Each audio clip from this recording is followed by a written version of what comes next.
সকালবেলা উঠে গিয়েছিলাম, ঘরের একটু কাজ ছিল, সেই কাজগুলো করছিলাম। আর আজকে আমার মামার মেয়ে আসার কথা ছিল, তো ওকে বলেছিলাম স্টেশন অবধি চলে আয়, তারপর আমি তোকে আনতে যাচ্ছি।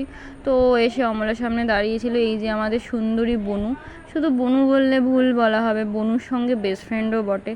আমরা প্রায় সেম এজেরই, ও আমার থেকে প্রায় 6 মাসের ছোট হবে। ও প্রথমবার একা একা খুব এক্সাইটেড আমার বাড়িতে আসবে। তো আসার পরেই চলে গেছে রান্নাঘরে, ওকে বলেও বারণ করা গেল না। ও লুচি ভাজবে, লুচি ভেজে তারপর খাওয়া দাওয়া হবে। তো আমিও গেলাম, ওর হাতে হাতে একটু কাজ করছিলাম। তারপর আমাদের এই যে ওকে বললাম তুই ঘরে গিয়ে বস, আমি ওটাকে সার্ভ করে নিয়ে আসছি।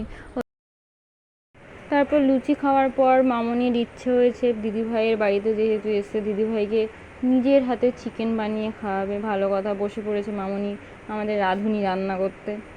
চিকেন রান্না হচ্ছে এদিকে, এদিকে সমস্ত কিছু আমি রেডি করেই দিয়েছিলাম, শুধু টমেটোটা ও কেটে নিচ্ছিলো, আর ওদিক দিয়ে আলুটা ভাজা কমপ্লিট হয়ে গেছিলো। আর এদিকে পেঁয়াজ রসুন যাবতীয় যা ছিল আমি সব ছুলে দিয়েছিলাম। আর এই যে আমাদের এখানে এখন মাংস কষানো হচ্ছে।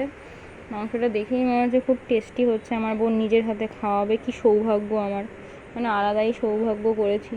এখানে ও রান্না করছিল, আর ওদিকে আরেকজনকে রেখেছিলাম জল ভরার জন্য। ওই যে জল ভরছে। সেদিন নেহাত বাড়িতে কেউ ছিল না, মায়েরও একটু কাজ ছিল তাই বাইরে গিয়েছিল, আর বাবাও বাড়িতে ছিল না। তো আমাদের খাওয়া দাওয়া কমপ্লিট করে আমরা আইসক্রিম খেতে বসলাম। ওই যে সব কর্নেটো খাওয়ার ঝড় উঠেছে। এই যে আমাকে দেখা যাচ্ছে না, তো তাই আমি শুধু আমার কর্নেটোটাকেই দেখালাম। তারপর খাওয়া দাওয়া কমপ্লিট করে আমরা রেডি হয়ে বেরোলাম। ও একটু বলেছিল অন্নপূর্ণা মন্দিরে ঘুরতে যাবে, তো সেখান থেকে আমি একটু মামা বাড়ি গেলাম। ও বললো তোর সাথে দেখা হলো, লিজের সাথে দেখা হলো না, তো আমি একটু লিজার সাথেও বললাম চল আমি তোকে লিজার সাথে দেখা করিয়ে নিয়ে আসছি। তারপর ওখান দিয়ে আমরা এখান দিয়ে মামা বাড়িতে গেলাম, এবং না ঢুকতেই বোনেদের গল্প শুরু হয়ে গেছিলো। এবং যেহেতু আমরা দুজন অন্নপূর্ণা মন্দিরে যাচ্ছি সেটা বলার পরে লিজাও বলছে আমিও যাব, আমি কেন একা একা বাড়িতে বসে থাকবো। তারপর লিজাকে বললাম ঠিক আছে রেডি হ, চল আমরা 4 জন মিলেই যাই। তারপর আমরা রেডি হয়ে সবাই বেরিয়ে পড়লাম।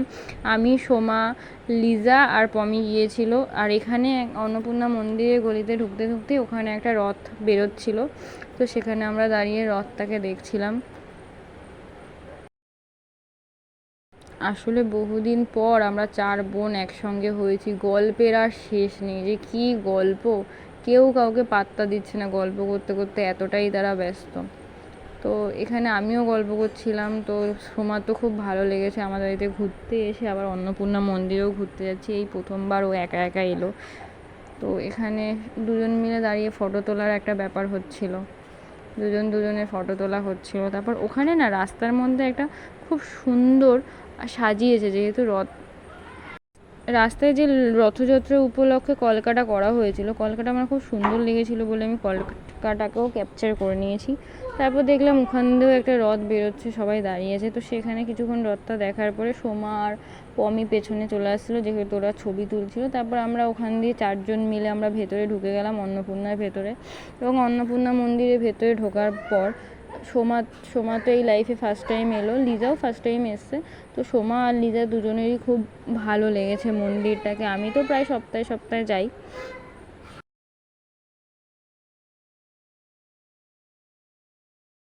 সোমার যাওয়ার পরে না ভেতরে খুব ভালো লেগেছিলো, এবং সোমা দাঁড়িয়ে ফটো তুলতে বসে পড়লো, এবং আমাকে জিজ্ঞেসও করেছিল যে এই মন্দিরে কি পুজো দেওয়ার কোনো ব্যাপার আছে নাকি। আমি হ্যাঁ পুজো দেওয়ার ব্যাপার আছে, তুই ওখানে যে পুরোহিত আছে তাকে জিজ্ঞেস করে নে, তাহলে উনি ভালো করে তোকে বলতে পারবে। তারপর ওখানে দাঁড়িয়ে আমরা কিছুক্ষণ 4 জন মিলে সুন্দর ছবি তুললাম। ছবি তোলার পরে পুরো জায়গাটা ওদেরকে ঘুরিয়ে দেখালাম যে দেখ ভেতরে কি আছে না আছে।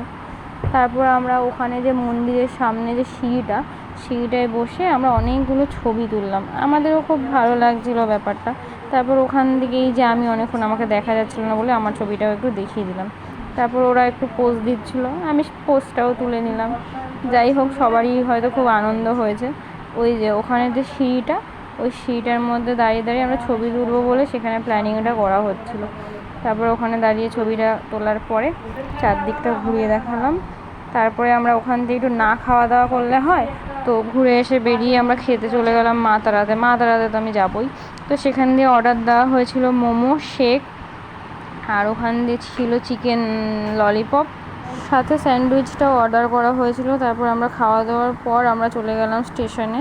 স্টেশন থেকে সোমাকে ওপাশে পাঠিয়ে দিলাম, ট্রেন আসছিলো 1 নম্বরে। তো আমরা একটু দাঁড়িয়েছিলাম, তারপর ট্রেনটা এলো। তারপর সোমা ওখান দিয়ে চলে গেল। চলে যাওয়ার পর আমরা ওখান দিয়ে যখন বেরোবো তখন হঠাৎ করে দেখি বড় মামা আর মামি দাঁড়িয়ে আছে। তো যেহেতু ওদের সাথে দেখা হয়ে গেলো, আমরা ওদের সাথে ব্যাগের দোকানে